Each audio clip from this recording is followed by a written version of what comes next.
Here we go. Welcome to the interview of Mr. Peyton Little. He is serving as the Winfield Senior High School FFA chapter's president for this year. He is also your Area 2 treasurer. Both great things. One of those gets his name engraved on a plaque in the classroom, and I think that's a really cool thing. And so we just want to know more about our president. We want to know kind of what makes him tick, and we kind of want just a little bit of more background of Mr. Peyton Little. If that's okay with you. Is that okay, Mr. Little? That's absolutely fine. Okay. So I'm going to start a little grim, Mr. Little. I want to know, who is your most favorite famous dead person? Oh my gosh, I actually was thinking about this last night, I think. Mm-hmm. Definitely, it's actually a close contest between two completely unrelated people. And it is very loosely defined as famous, because nowadays famous is like an actor. Yes. But it's Julius Caesar and George Washington, without a doubt. Without a doubt, Julius. Without a doubt. Yeah. Okay. All right. That's fair. Reasoning, of course, being Julius Caesar had one of the most interesting stories of all time.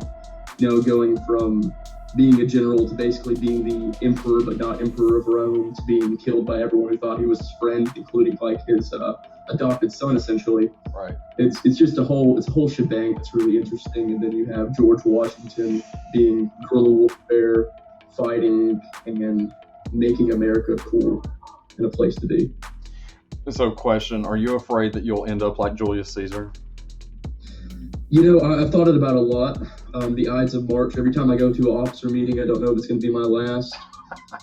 And it's a thought that occurs to me every now and again. But I don't think I'm as dictatorial as Julius Caesar was. I'm not as power hungry, I don't think, and I think that's a big advantage for me. I have the support of John Spikes, and I think as long as I have that, I'm going to be just fine. We're hoping for no et tu, Brute. Yeah. Of course. I don't even know who my Brutus would be. That scares me. Yeah, well, I wonder if he knew. Did he know going in that was going to be his downfall? I guess it's really pride, right? It is. It's, gosh, that is such a poetic thing that seems like it shouldn't be real, and yet it is. It's crazy how history works like that. Wow. History is brutal. It is. We were listening to a podcast about George Washington and how he may not be the greatest person of all time. And what is your opinion about that? See, you can take people out of their time, and it's like, in isolation, yes, they're a bad person in our standards nowadays. Right. But looking back on it, George Washington was an upstanding man in his time. Mm-hmm. In comparison to other people, yes, he did things that nowadays would be very much looked down upon and probably get you isolated and sent away from society. Right. But back then, that was the normal, and you can't expect someone to be able to be held to our moral standards nowadays when they didn't have those when they were around. So I don't like that. That's like me hating Huey Long for what he believed in. It was a different time. It was a different time. Yes. It was a different time. And I think, you brought up Pierce himself, and oh yeah, threw the name up there. You did it, and I think it's very important because he was very much a product of his time and also his area, and he was using that to really influence his policy. And I think that really shows good politician if they're using their areas, kind of saying, well, this is what happened to my people, and I think that's what Huey was doing for most of his. Definitely, wow. There's a lot of pride going between the three men that we're talking about. Yeah, definitely. But anyway, so I think were two excellent choices for your most famous favorite dead person. And I just want to take a step back. I'm not going to ask you a question. This is a prompt, Mr. Little. I want you to be talking to the people out there that are listening and watching this. I want you to give them a pep talk that they might need to hear one morning. Just a morning pep talk. What would it go So we're like? talking sporadically waking up at 5 a.m. You got to get out of bed pep talk? you're not feeling the day, you're not feeling what's happening. You just need to you need to help hit it that morning. Let us hear it. Let us hear it? Yeah. Okay. Before I begin, have you ever heard of David Goggins before? I have not. He's a motivational speaker. He's an ex-Navy SEAL, and for whatever reason, I was watching one of his videos yesterday, so I'm going to take a little bit of inspiration from that. Okay, understood. If you're feeling down, if you're feeling downtrodden, if you're feeling like you can't get through the day, if you feel like you're not enough, just remember that there's someone out there who's working harder than you. You may not know their name, you may not know their face, you may not know who they are, but there's someone who's getting everything done and you're not. And if you're competitive, you can't allow that.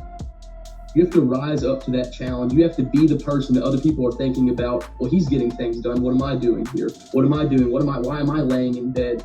He's out there making money or whatever. You have to be the person that other people strive to be.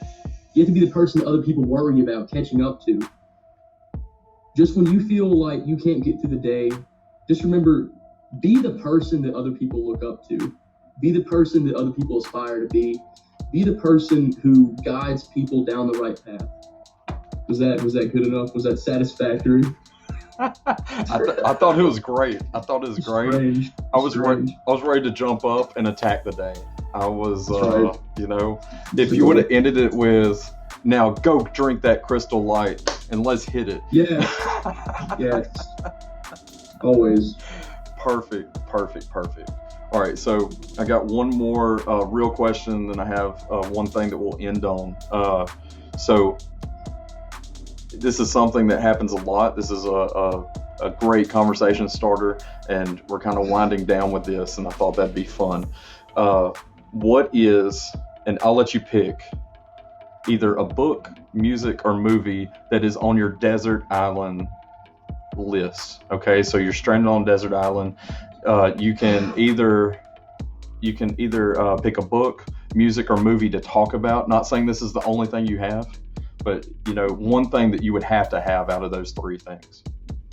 So say I pick like music, would it be like an album? It could be an album. It could be no hard and fast rules on this. So you can just pick an album, or you can pick a whole artist catalog, like whatever you think. Okay, if I was on a desert island or deserted island, yes. I think I would definitely I'd go the book route, actually, because I don't know why I asked you about albums, because I was really thinking about book series. Mm-hmm. But I think I'm gonna shoot for the Game of Thrones series, of course, because I'm a big advocate for that and the TV show. Simply because the books are so well structured that I could read them like 3 times and then still come out, oh, I didn't realize that actually happened. Right. Because it's always flipping between like 15 different main characters every book, and they add new ones each time, deaths and all that. Right. And there's also the fact that there's only a new book every 15 years, so I'm deserted. I have something to look forward to. Still waiting on that. It's quite literally been 15 years since the last one. The author is 75 years old. I'm getting worried. I need those books in my life. They're very good. Right. But movies are only so much you can get from them. Books you can read if there's 700 pages, it takes like 10 hours. Yeah. Movies can only last like 2.5 hours at max for you to be interested. Right. Music, 2 minutes to 4 minutes. Of course, music you can listen to on repeat, but I actually start to hate a song after a while, so I don't think I could just pick, even one album and be satisfied. Right. Definitely Star Wars was a big contender for me, because watching those movies. But then again, the new ones that are coming out, I have nothing to look forward to. They're so bad. So that really concisely states why I would look forward to Game of Thrones in comparison. Yeah. And you're just hoping that by the time you get off this island, that George has finally got his crap together and finally put out a new one. Oh my gosh. I hope George does. I hope he does right now. He needs to. Oh, man. Insane. I remember after, again, I've told you this before, I haven't watched it, but I remember I'll watch like Conan, I'll watch Fallon, Kimmel, that stuff, especially when it pops up on my YouTube, recommended. And after that last season came out and they interviewed him, he was like, I don't know. Like, I don't know when I'll write the book. I was like, okay, man. One thing that I try to preach to kids is that, like, I'm trying to make myself happy. I'm trying to enjoy myself. I'm trying to make myself laugh. And if everyone around us is doing that too, awesome. If they're not, awesome, because I'm having a great time. And I think George really embodies that. Well, your boy RR is going by that bar. Because it seems like he just does not care at all. He does not. He actually had to lock himself in a cabin in Mexico to start working on the book, and he has like maids who bring him food every couple hours. It's really strange, but hey, he's getting it done. He's writing it. He's getting it done, man.